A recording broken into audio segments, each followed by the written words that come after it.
Shuni bilib qo'yingki, aziz yurtdoshlar, bugun saylovda Papay uchun ovoz berish bu barcha bolalar uchun bepul muzqaymoq deganidir. Erkaklar, qani bu yerga keling va bepul sigaretalaringizni oling.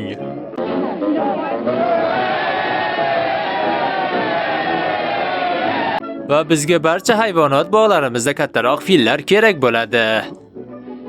Bu nimasi? Va bugun saylov uchastkasida ovoz berishingizda bulutni esdan chiqarmang. Menga bergan har bir ovozingiz uchun qo'shimcha sigaret. Va har bir ovoz uchun 2 bankadan ismaloq bankasini va'da qilaman.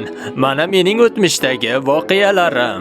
Bu o'zi sizga gapirib beradi. Sen meni saylovchilarimni o'g'irlayapsanmi?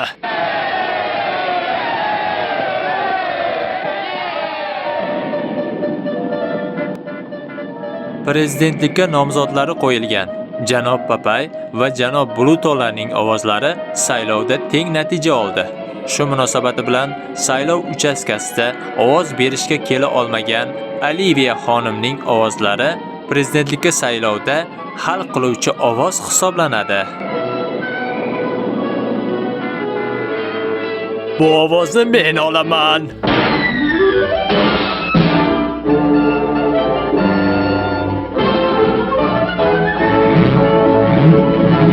Chiroyli oq uy va bejirim yashil avtomashina bilan uni rom etaman.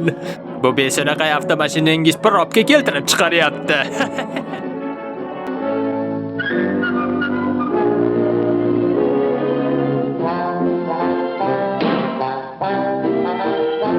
Yo xudoyim, bu uy ishlarini hech qachon tugata olmayman. Miss Olivia xonim, menga prezidentlikka ovoz berishingizni istardim. Agar oq uy va ko'rkam yigitni istasangiz menga ovoz bering. Lekin azizam, bu o'tinni kesib taxlamagunimcha saylov uchastkalariga bora olmayman. Buni o'zim qilaman, Olivia xonim.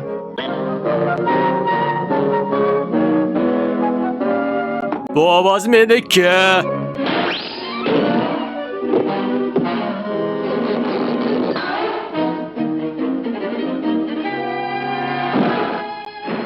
Endi bu ovoz meniki.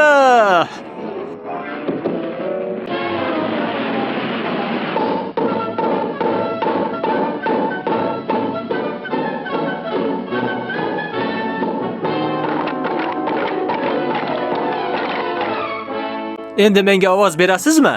Lekin hali yerni shidgo'rlash kerak. Okey, Olivia.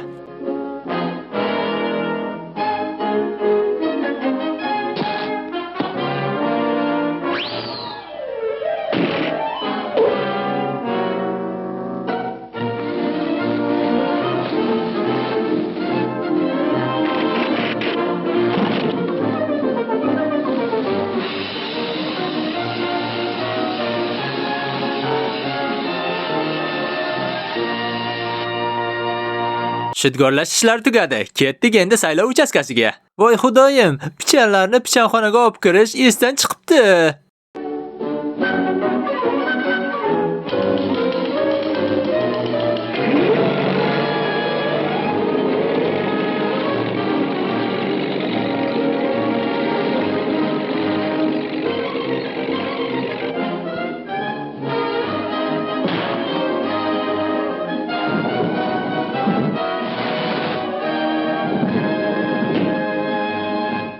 Uy ishlari tugadi, Olivia. Endi saylovga boramizmi? Papay, men sizga ovoz beraman.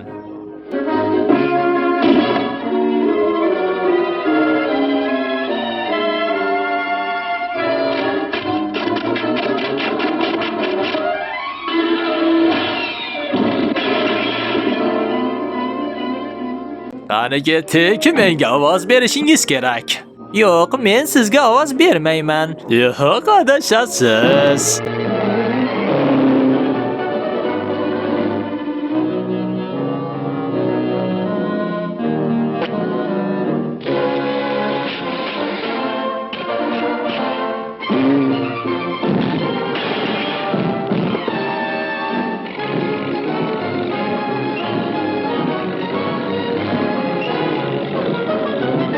Yo'q, men sizga ovoz bermayman.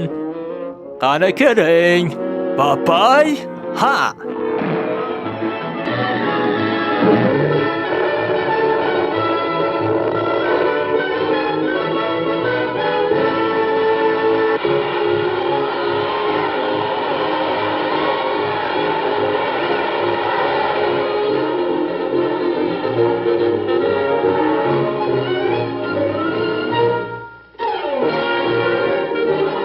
Oh, good.